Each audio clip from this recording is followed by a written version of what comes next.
My name is Erika Ingram, and I am a high school educator at Alberni District Secondary School in the beautiful Alberni Valley.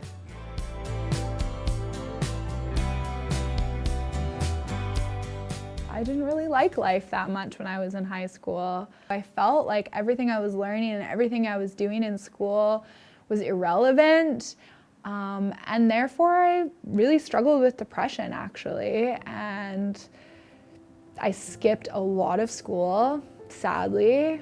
I didn't want to go because I just didn't feel seen and I didn't feel heard, and I didn't understand how to learn and how I could learn and who I was. But I got into some counseling and I started to learn what sort of key habits I needed to maintain as a person to help my mental health. And I don't think I really got a hold of my mental health until I was in my early 20s. And I'm really lucky that I got set up with some counseling and I started to learn how to take better care of myself. It was quite a push to get to graduation, including different adults in the community coming in as like a final saving grace to get me out the door.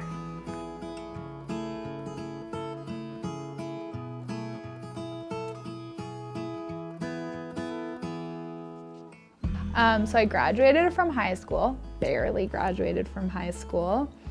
And then it was actually, I met a boy, and the boyfriend was in university, and he said, oh, you might be surprised, you might like it. So it motivated me to revisit upgrading a bunch of courses.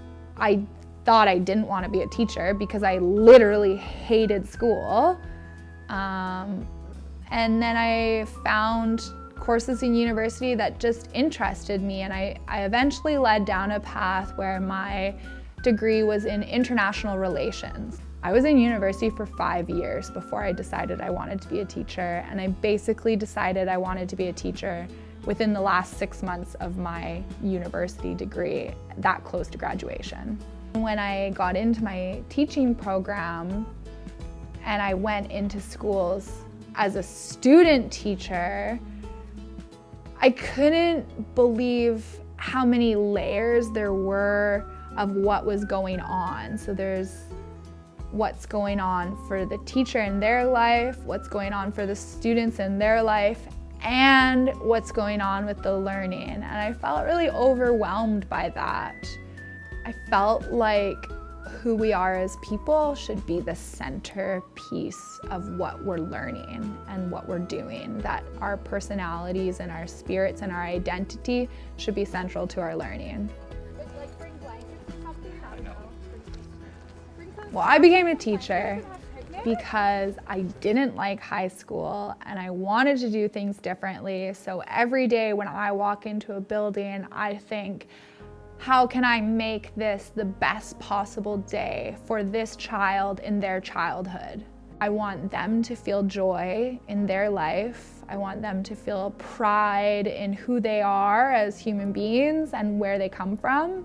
And I recognize that at the end of the day, students are motivated by things that feel personal. So I better have a personal relationship with those students. I try to build relationships by having fun, finding joy, and meeting kids where they're at.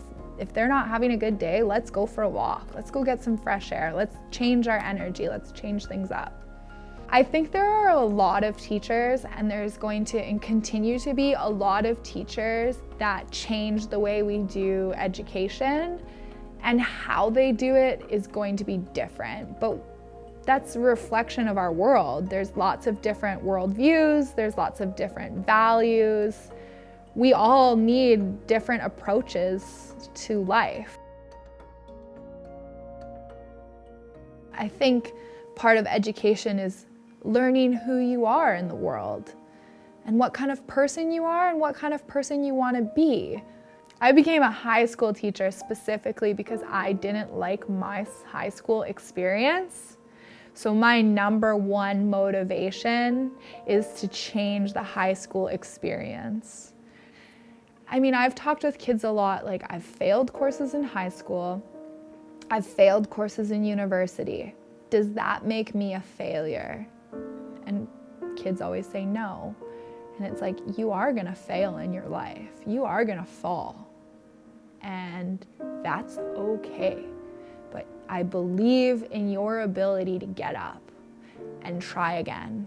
As a relationship builder with kids and trying to meet kids where they're at, I want all kids to feel safe in the classroom.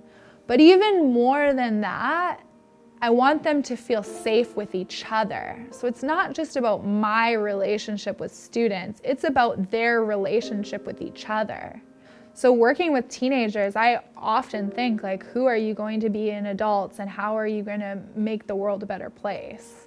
I care deeply about my students. I respect them, and I respect that every single student has something incredible to offer the world, and I am very grateful to get to be part of a child's journey.